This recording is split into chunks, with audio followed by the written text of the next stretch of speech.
আজ বালুরঘাটের প্রধানমন্ত্রীর সভা, তার আগে সিএনের মুখোমুখি সুকান্ত মজুমদার। আগে নিজের গড় সামলাতে হবে, দ্বিতীয় পর্ব শেষে গোটা বাংলায় করবেন প্রচার। আরো কি বললেন শোনাই।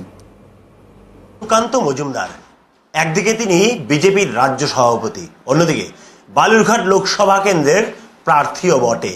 আর সেক্ষেত্রে সুকান্ত মজুমদারের ওপর বাড়তি কিছুটা চাপ রয়েছে বলাই বাহুল্য।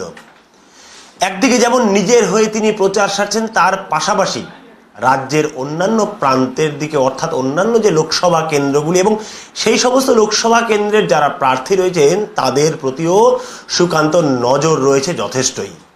শুধু নিজে জিতলে হবে না, বাকিদেরও জয় পাইয়ে দিতে হবে।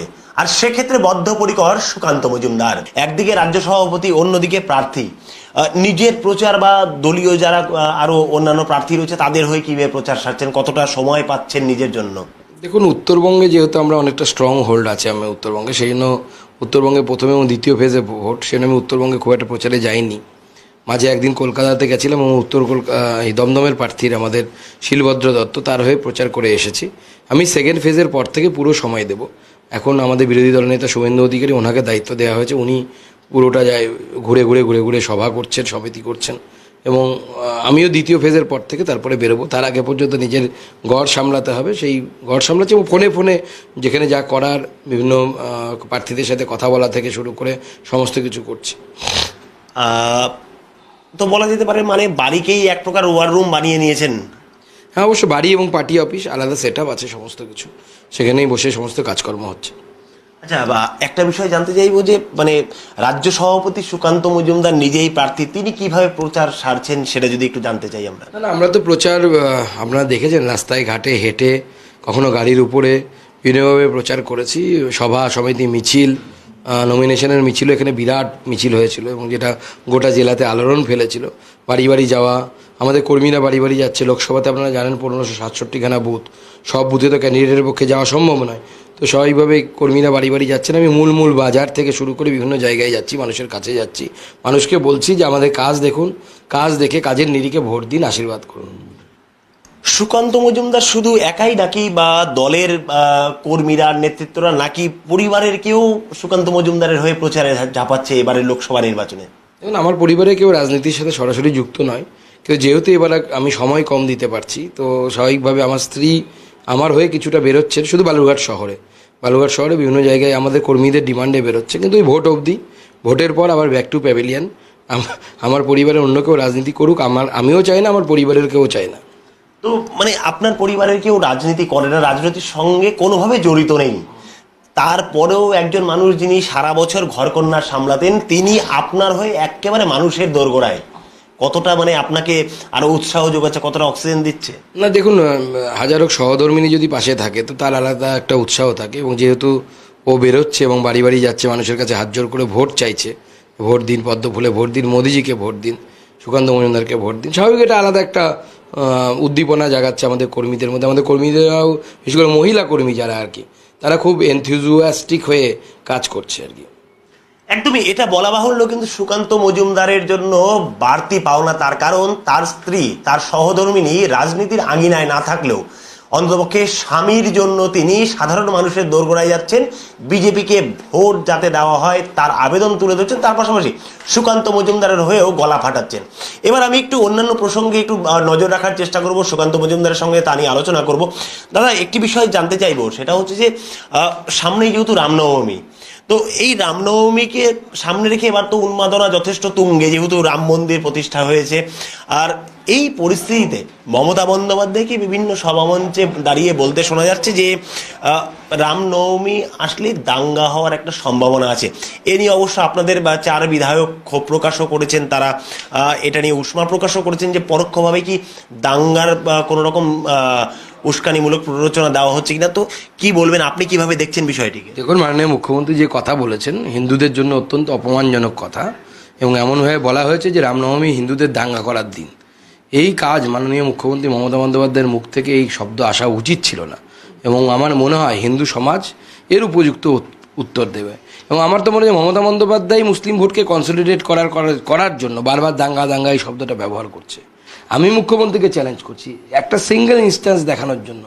উদাহরণ দেখার জন্য, যেখানে রামনবমীর মিছিল থেকে বেরিয়ে কোনো ধর্মীয় স্থানে গিয়ে হামলা করা হয়েছে অন্য ধর্মের, কোনো উদাহরণ নেই, অথচ উল্টো উদাহরণ আছে।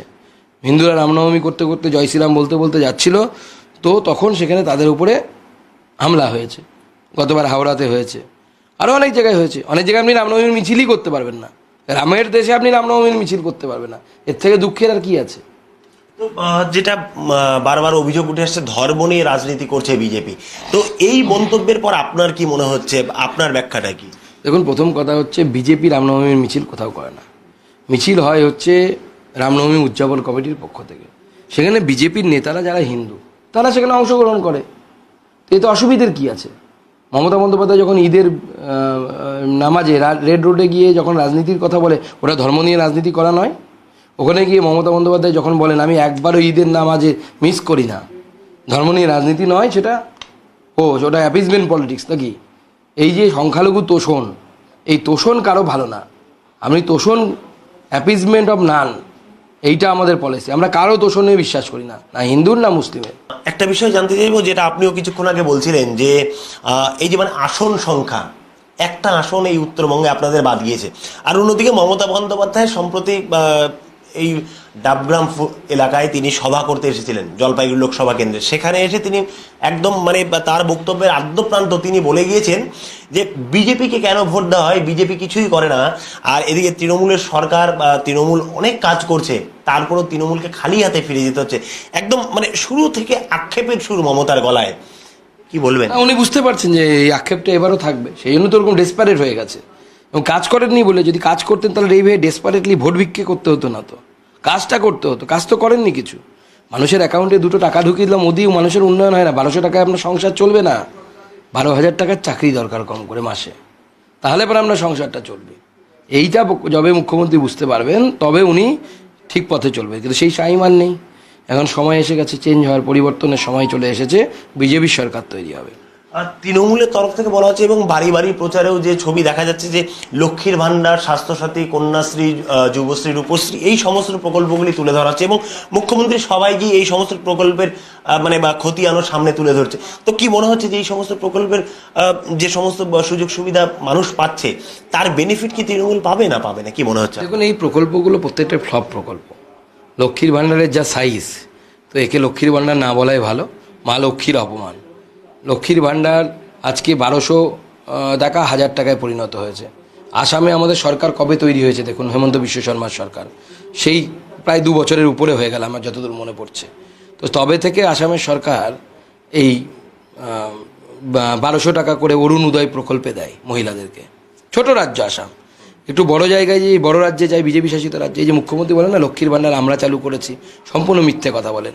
লাডলি বেহেনা প্রকল্প আমাদের মধ্যপ্রদেশে প্রায় 3-3.5 টাকা করে মাসে মাসে মহিলারা পাচ্ছে। আমরা সেটাই বলেছি, বিজেপি এলে পরে লক্ষ্মীর ভাণ্ডার 2 থেকে 3,000 টাকা আমরা করব, এবং মানুষ এর উপকার পাবে। শুধু তাই নয়, শুধু লক্ষ্মীর ভাণ্ডার দিয়ে আমরা ক্ষান্ত থাকবো না, সেই লক্ষ্মীর ভাণ্ডারে যারা পাবে তাদের পরিবারের ছেলেটা যেন একটা চাকরিও পায়, সেই ব্যবস্থাও করব। দাদা, একটি বিষয় জানতে চাইবো, আপনি বলছিলেন কিছুক্ষণ আগেই যে এই উত্তরবঙ্গ বিজেপির শক্ত ঘাঁটি।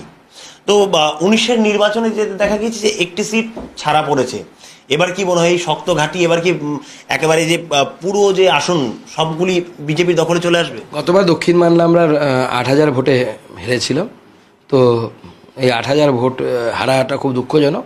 এবার সবকটাই জিতবো আমরা। এবার একটু অন্য প্রসঙ্গে আসি, সেটা হচ্ছে দুর্গাপুরের ঘটনায়। দুর্গাপুরে সেখানে বিজেপির এক নেতাকে মারধর করে এবং তার ভাইকেও মারধর করার অভিযোগ উঠেছে। তৃণমূলের দিকে অভিযোগ, কিন্তু তৃণমূল অভিযোগটা অস্বীকার করেছে। এই যে নির্বাচনী আবহে বিজেপির ওপরে এরকম আক্রমণের ঘটনা কিভাবে দেখছেন আপনি? না, এ তো তৃণমূল তো দাঙ্গাবাজ পার্টি, দাঙ্গা মারামারি করবে না, তাহলে আবার তৃণমূল কী হলো? আমরা জানি এইভাবে লড়তে হবে, এবং সেই জন্য প্রতি বুথে কেন্দ্রীয় বাহিনী দরকার। এবং আমি কেন্দ্রীয় নির্বাচন কমিশনের কাছে আপনাদের মাধ্যমে আবেদন জানাবো, খুব তাড়াতাড়ি কেন্দ্রীয় বাহিনীর সংখ্যা বাড়ানো হোক, নচেত এখানে ভোটের নামে প্রহসন হবে। একদম সর্বশেষ একটি প্রশ্ন আমি আপনার কাছে রাখতে চাইবো, সেটা হচ্ছে প্রধানমন্ত্রী নরেন্দ্র মোদী নির্বাচনী বন্ড নিয়ে তিনি মুখ খুলেছেন, তিনি মন্তব্য পেশ করেছেন, এবং প্রধানমন্ত্রীর মন্তব্য সামনে আসার পরেই একযোগে তৃণমূল, কংগ্রেস এবং বামেরা প্রধানমন্ত্রীর মন্তব্যের পাল্টা সুর চলাতে শুরু করেছেন।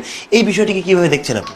দেখুন, মাননীয় প্রধানমন্ত্রী গতকাল সম্ভবত তার ইন্টারভিউটা প্রকাশিত হয়েছে, তাতে পরিষ্কার করে দিয়েছেন এবং আমরা প্রথম থেকে বলছি আমরা একটা সিস্টেম চালু করেছি নির্বাচনী বন্ড, তাতে আপনার নতুন সিস্টেম, আপনি বুদ্ধি দিন, এটা করা হোক, এটা করা হোক, সাজেশন দেওয়া হোক, তর্ক বিতর্ক হোক, এবং তারপরে একটা ফুল প্রুফ সিস্টেম তৈরি হোক। কিন্তু প্রশ্ন হচ্ছে ইলেকটোরাল বন্ড চালু হওয়ার আগে কি ছিল? আমি তো আজকে মহামান্য আদালতকেও চ্যালেঞ্জ করতে চাই, বলুন না আদালতকে যে খুঁজে বের করতে যে ইলেকটোরাল বন্ড চালু হওয়ার আগে কোন পার্টিকে কে কত টাকা দিয়েছে, 14 সালের আগে কোন পার্টিকে কে টাকা দিয়েছে, কোনো তথ্য বের করতে পারবেন? আদালত নির্দেশ দিলেও কেউ তো বের করতে পারবে না, কোনো ডকুমেন্টেশন নেই কোন পার্টিকে কে দিচ্ছে, ব্ল্যাক মানিতে টাকা দেওয়া হতো। অতএব মাননীয় প্রধানমন্ত্রী যেটা বলেছেন উনি পরিষ্কার দুধ কা দুধ পানি কা পানি করে দিয়েছেন। দাদা আরও একটি প্রশ্ন সেটা হচ্ছে নির্বাচনী আবহে একদিকে যেমন বিজেপি নেতাকর্মীদের ওপর আক্রমণের ঘটনা সামনে আসছে, ঠিক আপনারই এই লোকসভা কেন্দ্রে ফ্ল্যাক্স, ব্যানার, ফেস্টুন এসব ছিঁড়ে ফেলার একটা অভিযোগ উঠছে, কি বলবেন এই বিষয় নিয়ে?